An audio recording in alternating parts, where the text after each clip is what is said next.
Imagine a woman who could stare down an empire, a queen who sat on a human throne to demand respect, who led armies into battle at the age of 60, and who turned her kingdom into a fortress of freedom in the middle of the transatlantic slave trade.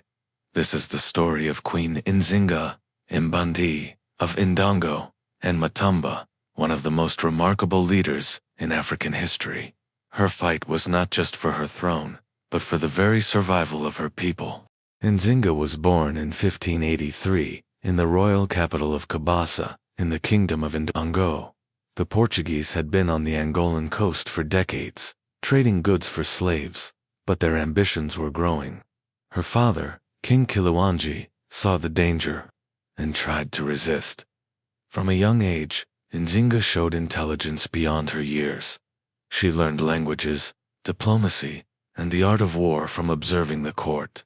Legends say she was born with the umbilical cord wrapped around her neck, a sign, in Mbundu tradition, that she would grow into a proud and resilient leader. By the late 1500s, Indongo was under siege, not just from the Portuguese but from rival African states manipulated by European trade. The Portuguese allied with the Mbangala, fierce mercenaries, to raid villages for slaves.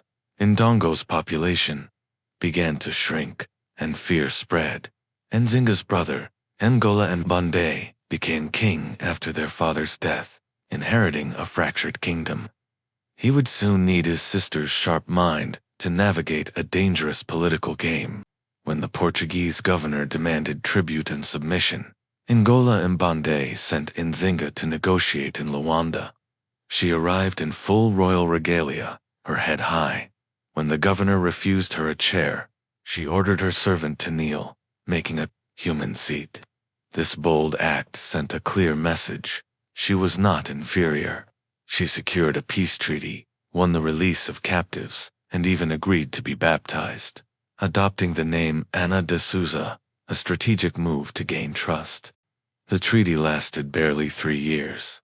The Portuguese broke their promises, resumed slave raids, and destabilized Ndongo. Angola Mbonde's reign crumbled, and in 1624 he died, some say by suicide, others by poisoning. Nzinga, now in her early 40s, took the throne in a time of chaos. As Queen Nzinga rejected submission, she reorganized the military, trained women in combat, and forged alliances with Mbangala warriors, notorious for their ruthlessness but unmatched in battle. She relocated her base to Matamba, a territory strategically placed for trade and defense. Nzinga declared Matamba a haven for escaped slaves. Those fleeing Portuguese plantations found protection under her rule. This angered the Portuguese, who saw their human supply chain threatened. But for Nzinga, this was a moral and strategic victory. Every freed person strengthened her army and economy. Instead of fighting in open fields where Portuguese guns had the advantage, Nzinga adopted hit-and-run tactics. Her soldiers attacked forts, cut off supply lines, and vanished into forests. She turned Angola's geography into a weapon. In the 1640s, the Dutch captured Luanda from the Portuguese. Nzinga seized the opportunity, allying with the Dutch against a common enemy. With their help, she won key victories and temporarily pushed the Portuguese back toward the coast. When the political winds shifted, Nzinga used religion again. She portrayed herself as a devout Catholic to secure peace when needed, hosting missionaries and attending Mass. But behind the scenes, she never abandoned her African traditions or her authority as Angola Queen. Nzinga's court included an elite guard of women warriors, disciplined, loyal, and feared. These Amazons served as bodyguards, military leaders, and symbols of female strength in a male-dominated era. Nzinga understood that battles were won in the mind as much as on the field. She spread false intelligence, used spies, and staged elaborate displays of strength to intimidate enemies before the first spear was thrown. For over 30 years, Nzinga kept the Portuguese from conquering her fully. She endured betrayals, shifting alliances, and personal losses, yet she held her ground. Few African rulers faced European powers so persistently for so long.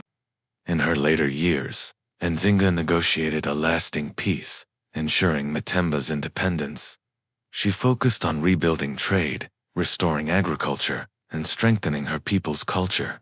Nzinga died at 80, a rare age for a ruler who spent decades at war. Her death marked the end of an era, but her political and military structures kept Matemba independent for years after.